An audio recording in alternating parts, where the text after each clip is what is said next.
YouTube podcast world, what's good, family? You already know the name, man. Pays and Plays podcast here. Gonna give y'all week 7 of the NFL picks and predictions. Listen, simple thing I ask, man. Just hit the like button if you like the content, if you watch it. If you look at that time stamp on your favorite team or matchup you want to know about, regardless, hit the like button, man. Great content. Make sure you guys also check out the Patreon. Last 3 weeks overall, 11-4, best bets. You can't beat it, man. We've been on the heater. Pay attention to the YouTube shorts, all of that, bro. We've been cooking, really been cooking with it. All right. So anyway, let's get right into it. We got Thursday night football. We got the Pittsburgh Steelers traveling to Cincinnati, take on the Bengals. Bengals 5.5 point underdogs. Give me the Bengals to cover the 5.5. Steelers to win. Joe Flacco does bring this team a little bit of energy, be able to pass the rock and stuff for the Bengals. And really with Pittsburgh, let's be real, bro. They got a break last week because Cleveland couldn't score anything. This Cincinnati Bengals team is at least scoring somewhere maybe in the 20s.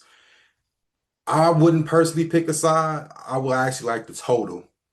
I think over 42.5, just because what I just said. Both teams are not going to stop each other defensively. Both teams can't run the ball, so you already know what they're going to be. They're going to be doing a lot of throwing the ball. I would look into Aaron Rodgers passing props, look into Joe Flacco's passing props. That would be my idea to tackle that game. Next game, we got the LA Rams versus the Duval Jacksonville Jaguars. This is in London, England. So you got the Jaguars at +3. I would take Rams to win and cover.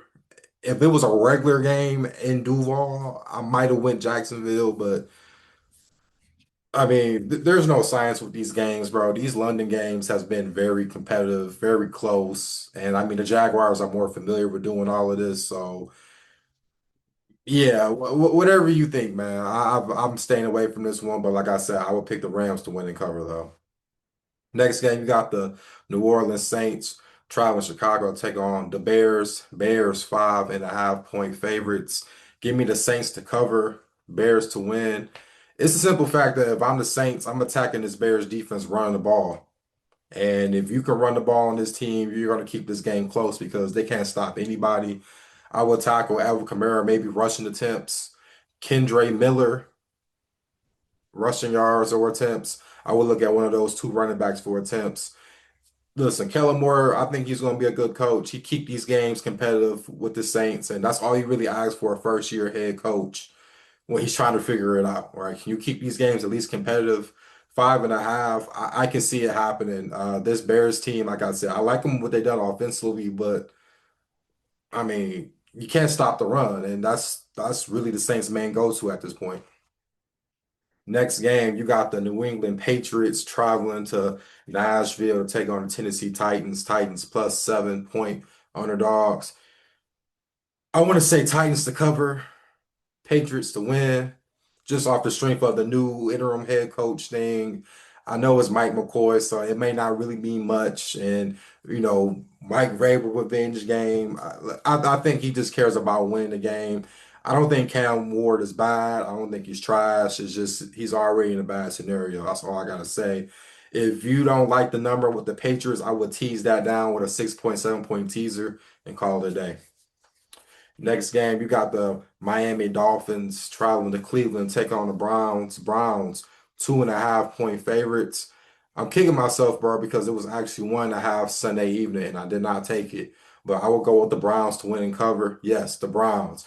Now, Kevin Stefanski needs to not do what he did last week and have Dylan Gabriel throw the ball for 50 times, bro. That was unacceptable. They need to go to their strength, which is running the ball against this team in Miami who can't stop anybody. This would be the perfect situation. I don't have a side for this game or a total. I will look at Quinton Junkins, rushing props, attempts over yards, bro. He is going to feed. He might get a touchdown too. And when you're looking at Miami, their offensive line is terrible. And I have never seen Myles Garrett ever get manhandled like he did last week, which was shocking.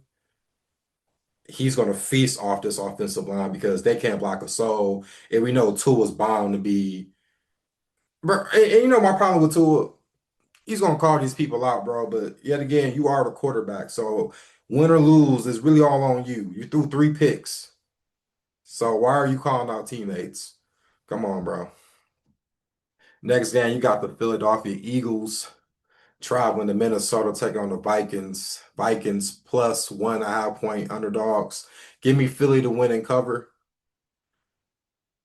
I think with them getting rid of the OC, you got Nick Sirianni back to calling plays. I like it. That means I expect a lot of Saquon. I expect a lot of RPOs, but I really expect a lot of Saquon. And eventually they're gonna open it up and throw the ball to AJ Brown and Devonta Smith. I'm very optimistic with this. Yes, the injuries on the secondary is a little alarming because you know the Vikings got two good studs at receiver, but I'm hearing reports about JJ McCarthy might be playing, and go blue for my man JJ McCarthy. But first coming back, if he does play. Still, even if it's Carson Wentz is dealing with a stiff shoulder. I don't know if it's his throwing shoulder, but I mean, come on, bro. You got a stiff. If you playing with a stiff shoulder, bro, I just, I don't know about that one, man. I just don't. And this Vikings defense will not be able to stop the run with Saquon Barkley. So give me Philadelphia Eagles to win and cover the -1.5. Literally, it was just 2.5 last night. So 1.5, I love it even more. Next game, we got the Carolina Panthers traveling to MetLife to take on the Jets. Jets plus 1.5 point underdogs. I want to take the Jets to win and cover, but I just won't do it. So I got something better for y'all. Take the over in the Carolina New York Jets game. Points will be scored both sides. Carolina can't stop nobody. The Jets can't stop nobody. Even though what's my man's name? Garrett Wilson isn't playing. This Carolina team's still gonna let you be able to score, bro. That's just how it is. I see it being in the high 20s. I think the over under last time I checked currently is 42 and a half. I had got the number was at 43 and a half. So I still love it either or. It's just expect a lot of points, but I do think Carolina does have the shot to win this game on the road. And we're possibly talking about them being a 4-3 team going to a playoffs possibility. I called it to some people. Carolina could make the playoffs. Next game, we got the LV Raiders, Las Vegas Raiders, traveling to Arrowhead to take on the Chiefs. Chiefs -11.5 point favorites. Now, you know what I like to do, right? Raiders to cover, Chiefs to win. I mean, these big numbers, how many times I said about Kansas City, bro? They kind of play level down to who they play against. So, divisional game, Pete Carroll should be a little better. Yeah, bro. I mean, I know they got Rice back, by the way. Rasheed Rice is back with the Chiefs, but like I said, these type of games, Kansas City kind of lollygags around. They'll win the game, but it the win by 12, bro, I had no idea about that one. Next game, we got the New York Giants traveling to Denver, to take on the Broncos. Broncos 7 point favorites. I'm a little weary on the cover, so I'm gonna say Giants to cover, Broncos to win. Not very confident on the Giants to cover though, however. And I know what people are about to say is, oh, the Giants team is going to elevation and Jackson Dart is going to be, dude, Jackson Dart is from Utah. I don't think that elevation is going to affect him. I don't even think it's going to affect Scatterboo because he's from California. So anywhere with high elevation and mountains, I think they're okay. The other team I can maybe understand. And I mean, this offensive line is just garbage. So that's the catch. I mean, the Broncos got a good defense.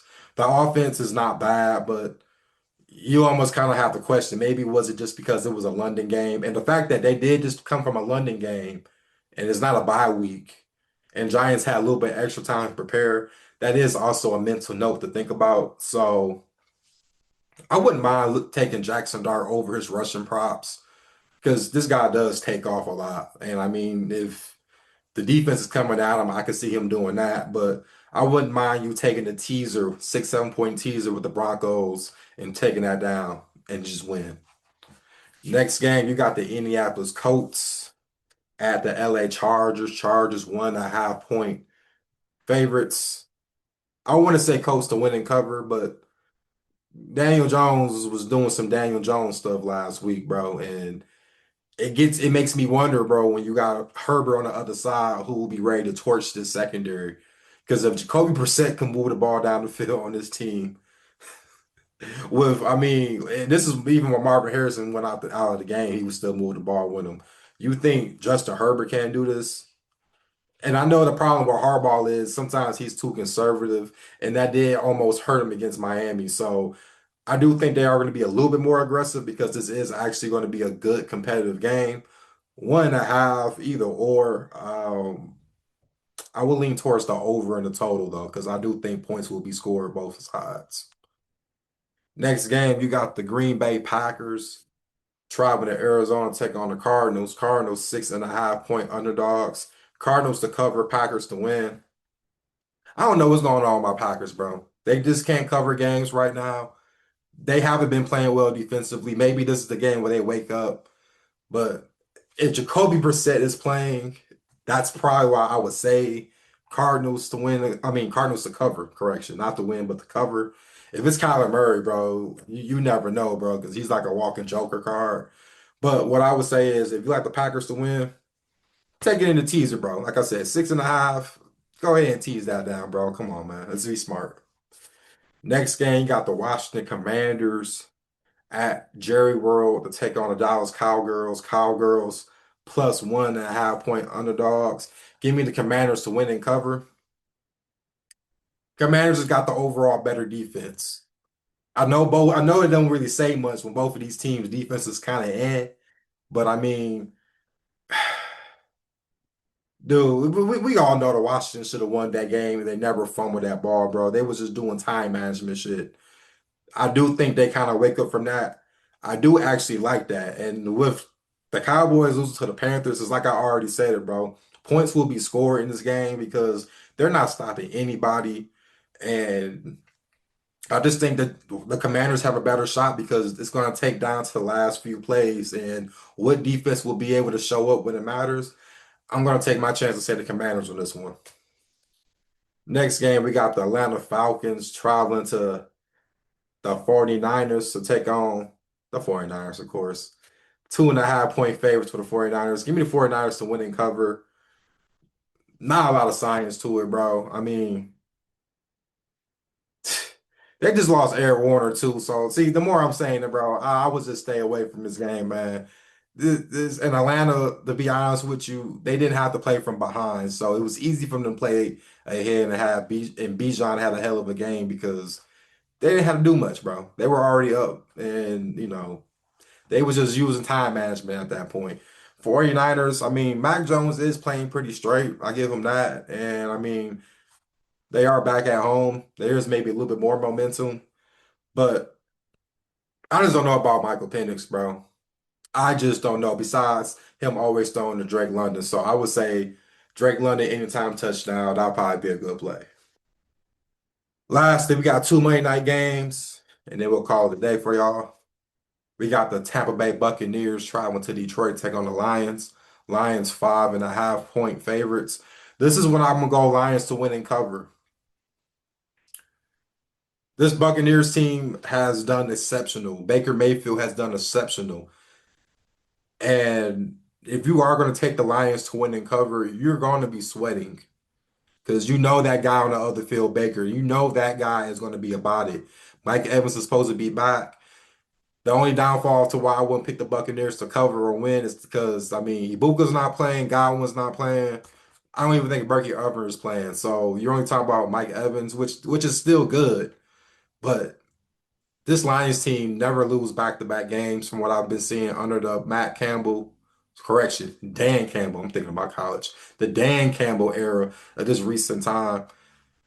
I just see points being scored though. And I wouldn't be surprised if the Lions run it up. So if you don't like the overall full total, I mean, look at the team total Lions over. This Buccaneers secondary can't stop a soul. I do think, but however, if they are able to stop the run like Kansas City did against this team, that is when the Lions get vulnerable. I will say that. So you just have to watch out for that matchup. It's the trenches for sure. And lastly, we got the Houston Texans traveling to Seattle, take on the Seahawks. Seahawks 3.5 point favorites. I'm gonna take Seattle to win and cover. This is my thing. I respect Houston defense. I love their defense, actually. I think they got one of the best defenses in the NFL. But if it comes down to it, where if the Houston's gonna have to run the ball, they're gonna have to run the ball. They get stopped. I've seen what Dexter Lawrence was able to do last week. Leonard Williams was able to do. This offensive line for Houston cannot hold a block. So if you can't hold a block for 2 seconds, 3 seconds, bro, when they start passing the ball, I just think that calls for a death slate for CJ, bro. I just think he's going to get sacked like crazy because, I mean, this offensive line is horrible.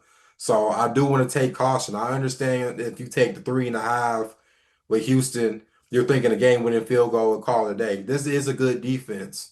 But when your offense does not produce and your defense is still out on the field, guess what's going to happen? Your defense is going to get fatigued, and we saw what the Seahawks team was able to do. So I mean, they're very talented. They're a very good, talented team. You see, they're starting to get very well coached up without some of their best players on defense. So with all that, man, like I said, hit the like button. Make sure you guys subscribe, man. Patreon link will be in the bio and the description. 11-4 the last 3 weeks, man. Come on. The momentum has been up, bro. We are cooking over here. All right. So as always, man, be safe out here, man. Let's get this money.